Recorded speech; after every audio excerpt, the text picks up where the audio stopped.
Assalamualaikum warahmatullahi wabarakatuh. Halo anak-anak soleh-soleha, apa kabar hari ini? Semoga semuanya dalam keadaan sehat ya. Kalaupun ada yang sakit, semoga segera pulih dan sehat kembali. Juga jangan lupa selalu bersemangat untuk belajar, walaupun di rumah harus tetap belajar ya, agar tambah pinternya. Juga jangan lupa juga selalu bahagia nak ya. Iya, di tema 3 ini kita akan belajar tentang unsur intrinsik karya sastra. Apa itu ya? Sebelumnya kita baca dulu untuk memulai aktivitas pagi ini ya. Kita baca basmalah ya. Bismillahirrahmanirrahim. Oke, solih-solihah. Kelas Amar, kelas Abdurrahman, kelas Hafsah, dan kelas Asma. Siapkan bukunya ya. Kita langsung cek apa itu yang dimaksud dengan unsur intrinsik. Nah, sebelum ke unsur intrinsik ada karya sastra. Karya sastra adalah karya yang disampaikan dengan komunikatif tentang maksud penulis untuk tujuan estetika atau keindahan. Nah, karya sastra ini bentuknya novel, cerpen atau cerita pendek, puisi, dan drama. Dan banyak lagi. Nah, nanti di kelas 5, kelas 6 kita akan bahas lagi lebih lanjut tentang keempat ini ya. Tapi untuk sementara, untuk tataran sekolah dasar, kita biasanya menganalisis cerpen, unsur intrinsiknya. Lanjut ya. Oke, yang pertama unsur intrinsik dalam sebuah cerpen atau karya sastra. Yang pertama adalah tema. Tema adalah pokok atau ide pikiran yang melandasi sebuah cerita. Jadi cerita itu ada biasanya tema dulu yang ditulis. Tema dulu yang menjadi idenya. Kemudian baru menuliskan isinya ya. Nah, tema ini biasanya satu kata. Bisa berupa tentang tema sosial, tema pendidikan, tema kesehatan, dan banyak lagi ya, biasanya hanya satu kata. Lanjut. Nah, yang kedua adalah tokoh. Tokoh itu sifat dan pelaku yang memerankan sebuah cerita. Jadi pelaku dan sifat itu masuknya ke penokohan atau juga disebut dengan tokoh. Tokoh dalam cerita ada 3. Yang pertama protagonis, tokoh baik disebutnya. Yang kedua antagonis, tokoh jahat. Yang ketiga tetragonis, tokoh yang membantu protagonis dan antagonis ya, atau yang disebut dengan pihak ketiga. Lanjut ya. Nah, yang keempat adalah yang ketiga ya. Yang ketiga adalah latar atau setting, yaitu keterangan yang mengacu pada tempat, waktu, dan suasana. Nah, di latar ini ada 3, ada latar tempat, latar waktu, dan latar suasana. Latar tempat ini biasanya ditulisnya itu bisa di sekolah, di rumah, di pantai, di kebun, di halaman, di kamar mandi, kamar tidur, banyak ya. Kemudian ada latar waktu.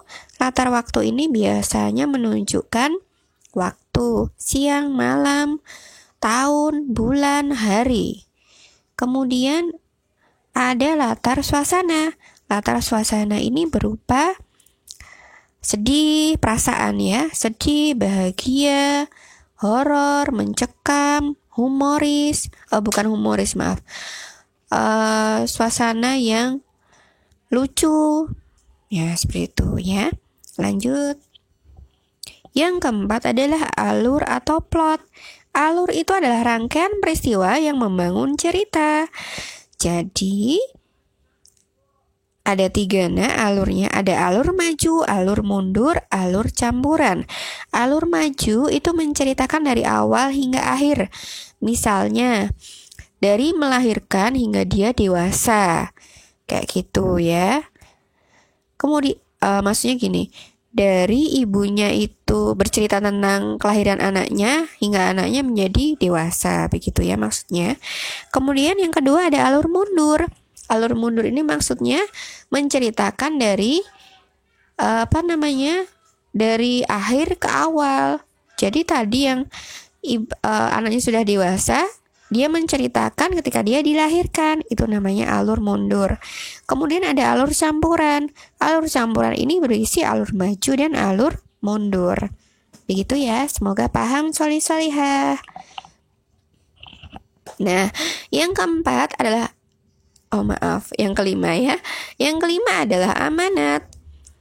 Amanat adalah pesan yang terkandung dalam sebuah cerita. Jadi biasanya ditulis oleh penulis, kemudian pembaca yang akan mendapat pesan dari sebuah cerpen atau novel yang ia baca. Tentu kalian pernah ya, pesannya kita tidak boleh seperti ini, kita harus jujur terhadap orang tua, seperti itu. Itu contoh pesannya ya. Nah lanjut. Iya, jadi kalau ditulis seperti ini Solihah, jadi untuk lebih pahamnya, untuk lebih ingatnya, ada lagunya nih, kita coba ya. Lagunya seperti ini. Unsur intrinsik ada 5, tema, tokoh, latar, dan alur. Amanat atau pesan, semuanya di dalam karya sastra. Ya, seperti itu ya. Paling tidak kalau dilagukan kalian akan tahu. Jadi nanti ketika kalian masuk sekolah ditanyain oleh Us Aini, ingat. Karena ada unsur intrinsik itu ada tema, tokoh, latar, dan alur. Amanat atau pesan, semuanya di dalam karya sastra. Oke, begitu ya. Semoga tidak ada yang ketawa lo ya. Jangan ketawa lo. Lanjut ya. Nah, ini contohnya. Contohnya seperti ini. Usai ini bacakan ya. Seperti biasanya, hari ini Pak Mardi berkeliling kompleks untuk mengantarkan surat. Pak Mardi sudah menjadi tukang pos selama 8 tahun lebih. Ia merupakan tukang pos yang teliti. Setiap surat, ia periksa satu persatu alamatnya agar nantinya tidak salah mengantarkan surat. Pak Mardi mulai berkeliling kompleks pukul 5 sampai 9 pagi. Ia tak pernah terlambat dalam mengerjakan tugasnya. Berkat kerja kerasnya yang sangat baik, semua warga kompleks menjadi senang karena dapat menerima surat mereka tepat waktu.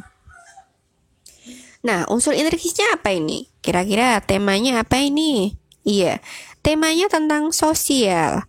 Lebih khususnya adalah tentang ketelitian, ya. Tokohnya siapa? Tokohnya jelas. Siapa? Pak Mardi. Oke, sifat Pak Mardi seperti apa? Ya, sifat Pak Mardinya sangat teliti, tepat waktu.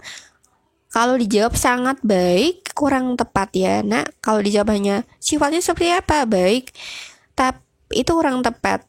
Tepatnya adalah dijabarkan baiknya seperti apa. Kemudian ada latar. Latarnya di mana? Latarnya di kompleks perumahan. Warga kompleks itu ya. Namanya kompleks jelas di perumahan ya, bukan di hotel ya. Kemudian ada alur. Alurnya maju ya, karena Pak Mardi beroperasi, maksudnya berkeliling dari kompleks pukul 5 sampai 9 pagi. Ya, dari awal hingga akhir. Amanatnya apa? Ada yang tahu? Ya, kita harus Kita harus teliti dalam setiap pekerjaan. Seperti itu ya. Itu contohnya cara menulis unsur intrinsik masuknya ya. Nah, lanjut ya. Nah, karena jelas di bahasa Indonesia harus ada bonusnya Solihah. Iya, ada latihannya, yaitu kalian bisa buka buku siswa tema 4 di halaman 24, baca dan pahami teksnya, carilah unsur intrinsiknya, mulai dari tema, tokoh, latar, setting, dan amanat, ya. Kemudian, tulis di BDR, upload di GCR. Begitu ya solih-solihah. Semoga bermanfaat hari ini. Sekian dari Usaini. Assalamualaikum warahmatullahi wabarakatuh.